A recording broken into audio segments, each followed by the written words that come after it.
हर हर महादेव दोस्तों। तो कल के वीडियो के बाद बहुत से लोगों का सवाल था, दीदी सावन में कैसे व्रत रखें, हम सोमवार कैसे रखें।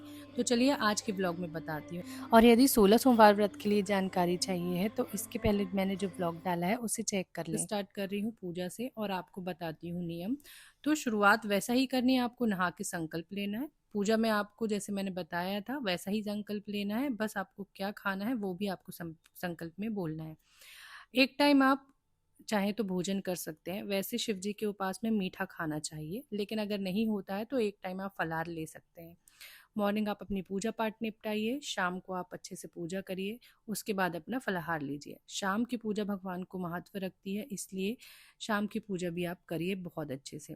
सुबह अभिषेक वगैरह कर लीजिए, शाम को अभिषेक नहीं करना है तो कोई इतना ज़रूरी नहीं है। तो सुबह के अभिषेक में क्या क्या लगेगा आप नोट कर लीजिएगा। सबसे पहले तो 1 लोटा जल, है ना, घी की बाती बनाइए और भगवान के लिए प्रसाद बनाइए। प्रसाद नहीं बना रहे हैं तो आप फल फूल भी चढ़ा सकते हैं। और साथ ही साथ भगवान के लिए अभिषेक के लिए दूध दही घी शहद शक्कर रख लीजिए। और फूल बेलपत्री और उनको चढ़ती है समी, वो भी आप साथ में रखिए चढ़ाने के लिए। साथ ही साथ गुलाल, बुक्का, अभ्रक, अष्टगंध, भस्म और अक्षत, ये आपको रखने ही रखने हैं। और साथ में आपको रखना है गेहूं के कुछ दाने, जौ और खड़ा मूंग और काले तिल, काली मिर्च, लौंग, इलायची। इतनी चीज़ें आप इकट्ठी करके रख लें। आप 5-5 की संख्या में भी चढ़ा सकते हैं। और पूरा जब आप श्रृंगार कर लेते हैं, लास्ट में आपको जो मैंने ये अपने 5 जो अनाज बताए हैं वो आपको लास्ट में चढ़ाने हैं। सबसे पहले आप जल से अभिषेक करिए, दूध से, फिर दही से। और याद रखिए हर चीज़ के अभिषेक के बाद एक बार जल से अभिषेक करना है। उसके बाद फिर सारे अभिषेक होने के बाद पंचामृत से करिए, फिर उसके बाद आप करेंगे अपना गुलाब जल से और गंगा जल से। ये अभिषेक होने के बाद उनको अच्छे से साफ करके उनका तिलक चंदन करिए और फिर उनका करिए श्रृंगार। सारी चीज़ें जो मैंने बताई हैं वो चढ़ाइए और फिर उनको इत्र लगाइए। लास्ट बचती है आपकी आरती, हवन और पूजन। तो ये सब जब हो जाएगा, भगवान का श्रृंगार हो जाएगा, उसके बाद आप करिए हवन। जो भी आपको करना है, आपने जो प्रसाद बनाया है वो चढ़ा दीजिए और हवन के बाद आप करेंगे आरती। तो ऐसे करिए आप अपनी सोमवार की पूजा। और चाहें तो आप इतनी लंबी पूजा डेली भी सावन में कर सकते हैं, लेकिन ये काफ़ी लंबी हो जाती है, इसलिए कई बार टाइम नहीं मिलता है, क्योंकि हम लोगों को घर का भी बहुत सी चीज़ें होती हैं। तो आप डेली में कुछ नहीं, सिर्फ जल से अभिषेक करा दीजिए और पंचामृत हो सके तो पंचामृत से करा के तिलक चंदन करके फूल चढ़ा दीजिए बस।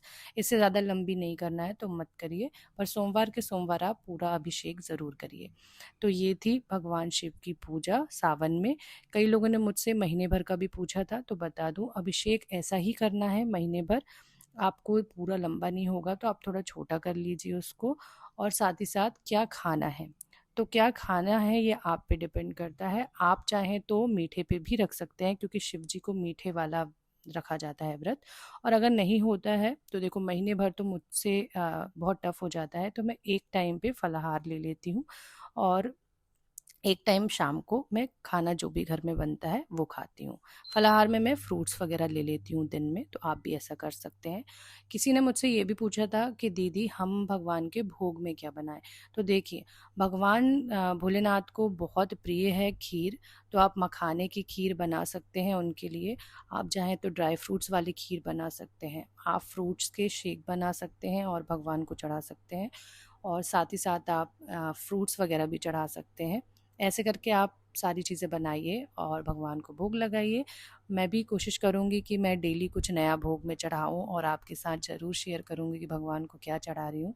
और कल के व्लॉग में आपको दिखाऊँगी मेरे सावन की शॉपिंग, जो फाइनली मैं अब करने जा रही हूँ। तो अभी तक मुझे करनी थी लेकिन टाइम नहीं मिला, बहुत बिजी थी, इस वजह से शॉपिंग नहीं हो पाई। तो मैं आपके साथ सारी चीज़ें शेयर भी कर दूंगी, सावन में क्या क्या पूजा के लिए, भगवान के लिए क्या क्या और मैं लेके आई हूँ। और साथ ही साथ श्रृंगार के लिए भी मैंने बहुत अच्छी अच्छी चीज़ें सोची हैं, बस मार्केट में मिल जाए तो मैं सब लेके आने वाली हूँ। और जो भी मैंने पूजा की सामग्री वगैरह बताई है, विधि बताई है, वो मैं डिस्क्रिप्शन में भी डाल दूंगी। यदि अगर मैं कुछ भूली होंगी तो आप डिस्क्रिप्शन एक बार ज़रूर चेक कर लीजिएगा। तो मिलते हैं ऐसे ही शिव भक्ति के साथ अपने अगले वीडियो में। तब तक के लिए हर हर महादेव।